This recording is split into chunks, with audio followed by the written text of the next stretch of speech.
السلام علیکم ناظرین، اشرف جاوید ملک آپ کی خدمت میں حاضر۔ ناظرین، آپ نے دسمبر کی سرمائی دھندلی کوہرا آلود شامیں بھی دیکھی ہوں گی اور صبح کی دھند کو چیرتے ہوئے سورج کی کرنوں کا نظارہ بھی کیا ہوگا۔ اور آپ اکثر جب اپنی کار میں یا بس میں سفر کر رہے ہوتے ہیں تو آپ کے سائڈ پر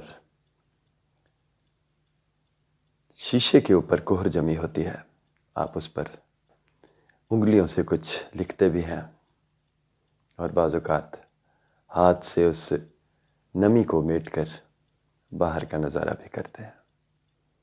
اور ایک ایبسٹریکٹ آرٹ کا نمونہ بن جاتے ہیں یہ شیشے۔ کبھی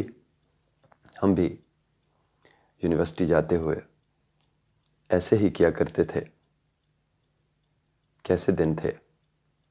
یہ بھی ایک نوسٹالجیا ہے جو کبھی کبھی آپ کی گمشدہ بھولی بسری یادوں سے جھانکتا ہے اور آپ تک پہنچتا ہے۔ نظم ہے شٹل سروس اور میں آپ کا دوست، آپ کا اپنا اشرف جاوید ملک۔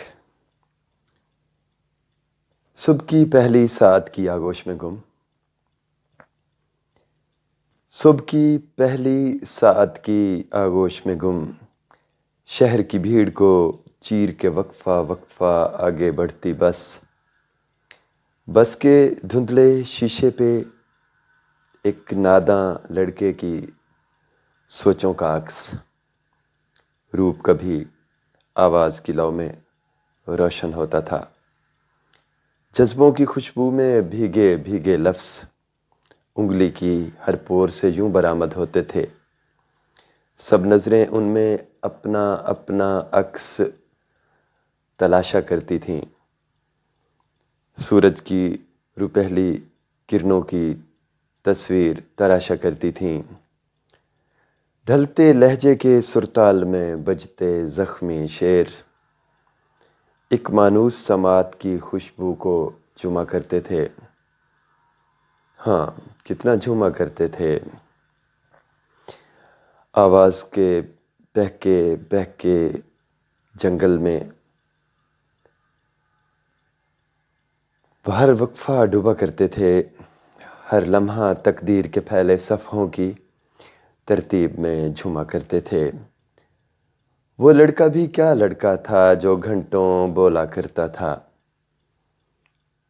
ارمانوں کے حاشیے میں جیون کے کیسے کیسے رنگ بکھرنے لگتے تھے۔ ایک مدت سے وہ لڑکا کتنا گم سم ہے، ایک مدت سے وہ لڑکا اب کتنا گم سم ہے، کھویا کھویا سا رہتا ہے،